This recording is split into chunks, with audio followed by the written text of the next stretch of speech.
4 ways to apply nonviolent communication today.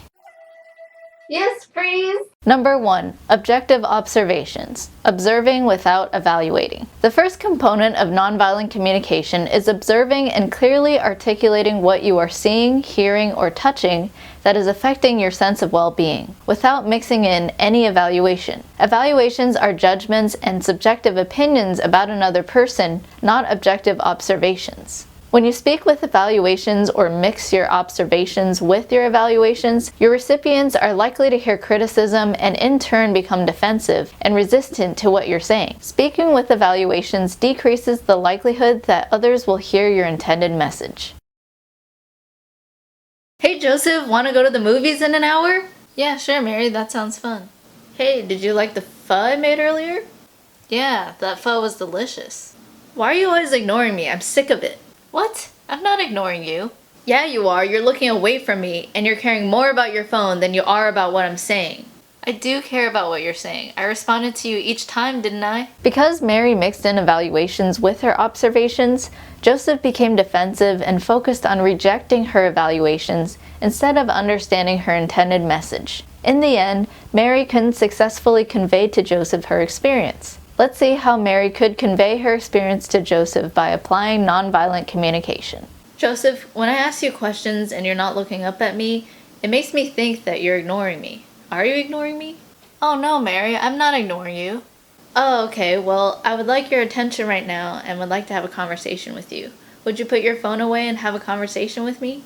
Aw, sure, Mary. Can I finish responding to this comment on the internet first? It'll take me 30 more seconds. Of course. I'd love to hear about it when you're done. Me too. Sounds good.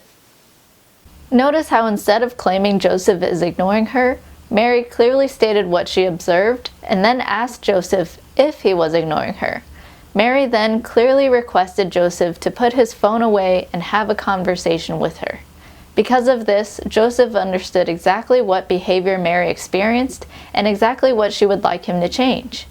As a result, this did not turn into an argument, and instead both of them were able to get their needs met. Number 2. Identifying and expressing feelings. The second component of nonviolent communication is to express how we are feeling. A common habit is using the word feel without actually expressing a feeling. When we don't express how we really feel, but instead make generalizations about the other person, they are more likely to hear criticism and be on the defensive.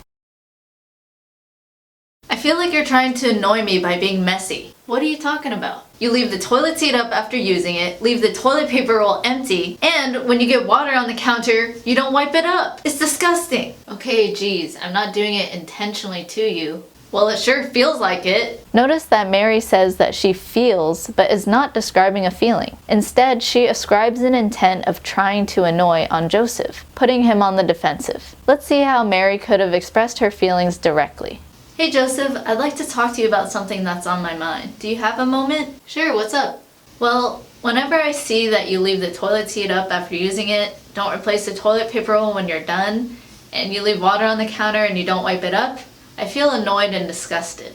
Ah, okay. I appreciate you sharing how you feel with me. I'll try to make an effort to be aware of those habits and change them. Thank you so much. That means a lot to me. Mary accurately used the word feel in this case and clearly expressed how she was feeling. Joseph immediately took note of Mary's vulnerability and appreciated her forthrightness. Instead of challenging her, his mind was focused on how he could connect with her and improve their relationship. Number 3. Identifying and expressing needs.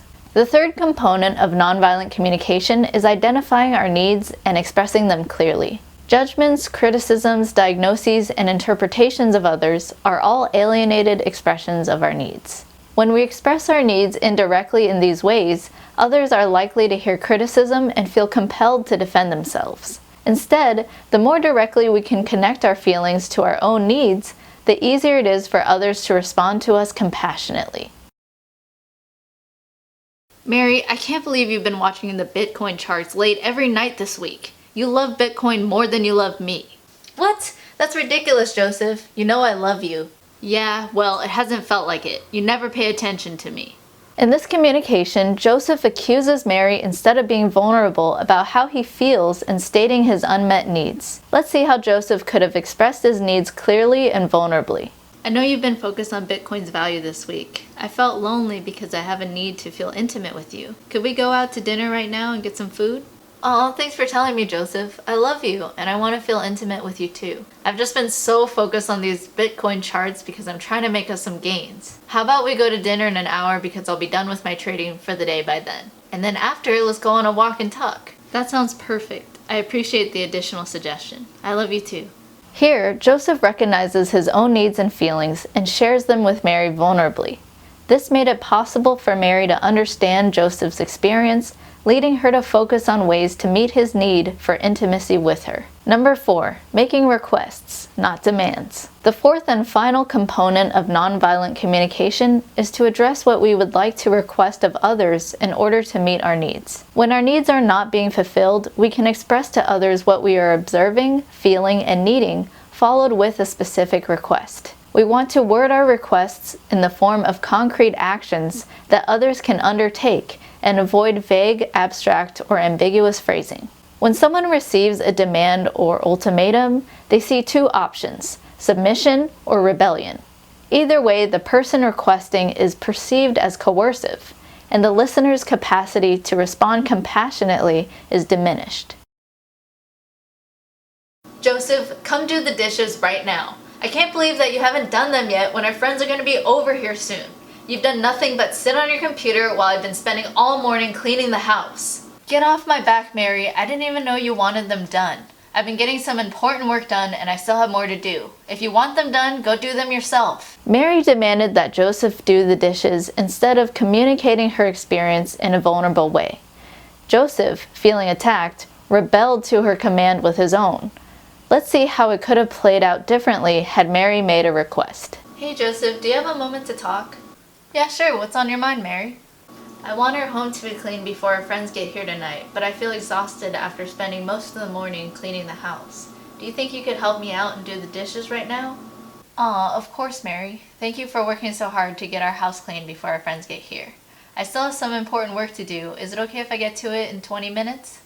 Sure thing. They won't be here for a few hours anyway. Thank you so much. I really appreciate it.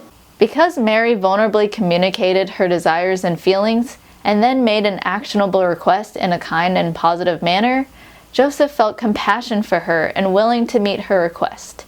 He also felt safe enough to share his own need, which led to them negotiating and understanding each other. When you combine these 4 components together, you get the formula for nonviolent communication. As with any habit change, nonviolent communication is easier explained than implemented in the moment in real time. It takes time and practice to apply and get used to implementing. For me, though it has been hard and I don't always apply it perfectly, it has improved my relationships, increased my chances of getting my needs met, and has inspired more compassion. So the next time you face a situation where you aren't getting your needs met, try applying these 4 components of nonviolent communication. To learn more about how to nonviolently communicate, pick up the book, Nonviolent Communication, A Language of Life, by Marshall B. Rosenberg, linked below. If you apply nonviolent communication, let me know how it goes in the comments. Thank you for watching. Thank you for watching and for supporting my work. And a special thank you to my fiduciaries, the Asian Capitalists, and Zach Lakowski. To help choose the next video I produce, join my Patreon page at the Philosopher's Boba Tea level. See you soon! Yes, freeze!